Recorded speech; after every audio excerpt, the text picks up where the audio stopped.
तो चलिए आज हम चलते हैं राजस्थान की उस धरती पर जहां की हवाओं में ही भक्ति घुली हुई है।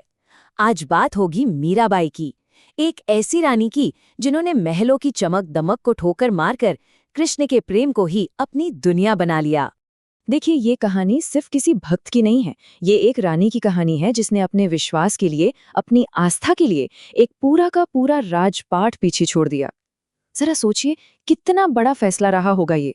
हर बड़ी कहानी की शुरुआत ना अक्सर बहुत छोटी सी बात से होती है।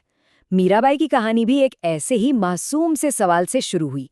एक ऐसा सवाल जिसने उनकी पूरी जिंदगी का रास्ता ही तय कर दिया। अब कहानी में आगे बढ़ने से पहले ये नाम समझना बहुत जरूरी है। गिरधर गोपाल। ये भगवान कृष्ण का ही एक नाम है जिसका मतलब है पहाड़ को उठाने वाला। और यही नाम, यही मूर्ति मीराबाई की पूरी दुनिया बनने वाली थी। तो हुआ कुछ यूं कि मेड़ता के राजघराने में जन्मी नन्ही मीरा एक दिन अपने महल के बाहर एक बारात देख रही थी। दूल्हे को देखकर उन्होंने अपनी माँ से बड़ी मासूमियत से पूछा, माँ, मेरा दूल्हा कौन होगा? उनकी माँ ने प्यार से सामने रखी कृष्ण की मूर्ति की तरफ इशारा कर दिया और बस वो एक पल मीरा के लिए उनकी जिंदगी की सच्चाई बन गया। उसी दिन से उन्होंने कृष्ण को अपना सब कुछ मान लिया। चलिए अब आगे बढ़ते हैं और देखते हैं कि बचपन का ये गहरा लगाव राजमहल की दीवारों के अंदर मीरा के लिए एक बहुत बड़े संघर्ष की वजह कैसे बना। वक्त गुजरा और मीरा का विवाद चित्तौड़ के महाराणा सांगा के बेटे भोजराज से हो गया। वो रानी तो बन गईं, पर उनका मन कभी भी राजमहल के सुख सुविधाओं में नहीं लगा। उनका दिल तो कृष्ण के लिए ही धड़कता था। और तो और जब उनके पति का देहांत हो गया तो दुनियावी शोक मनाने की जगह उनकी भक्ति और भी ज्यादा गहरी और भी अटूट हो गई। यहाँ देखिए, मीरा असल में दो दुनियाओं के बीच फंस गई थी। एक तरफ थी कुल की मर्यादा, जो कहती थी कि एक रानी को पर्दे में रहना चाहिए, शाही तौर तरीके निभाने चाहिए। और दूसरी तरफ थी कृष्ण की भक्ति, जो उन्हें सरेआम नाचने गाने और साधु संतों की संगत करने को कहती थी। ये टकराव, यही उनके जीवन का सबसे बड़ा संघर्ष था।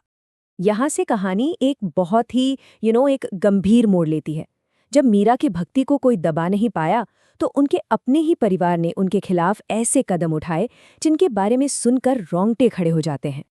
उनके देवर राणा विक्रमादित्य को उनकी ये भक्ति बिल्कुल पसंद नहीं थी। उन्होंने मीरा को रास्ते से हटाने की ठान ली।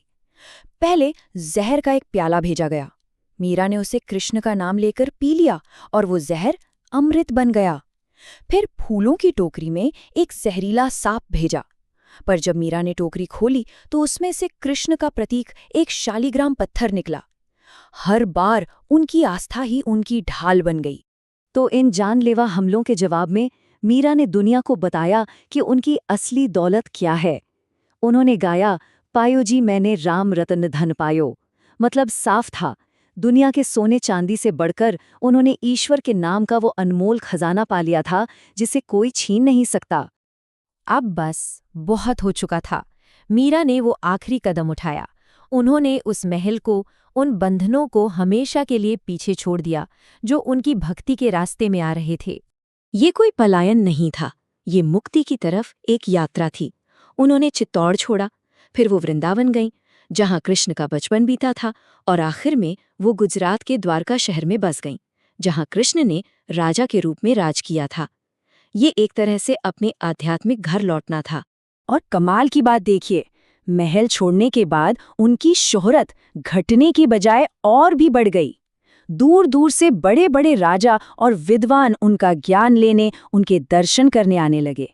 उन्होंने ये साबित कर दिया कि असली सम्मान पद या महल से नहीं, सच्ची भक्ति से मिलता है।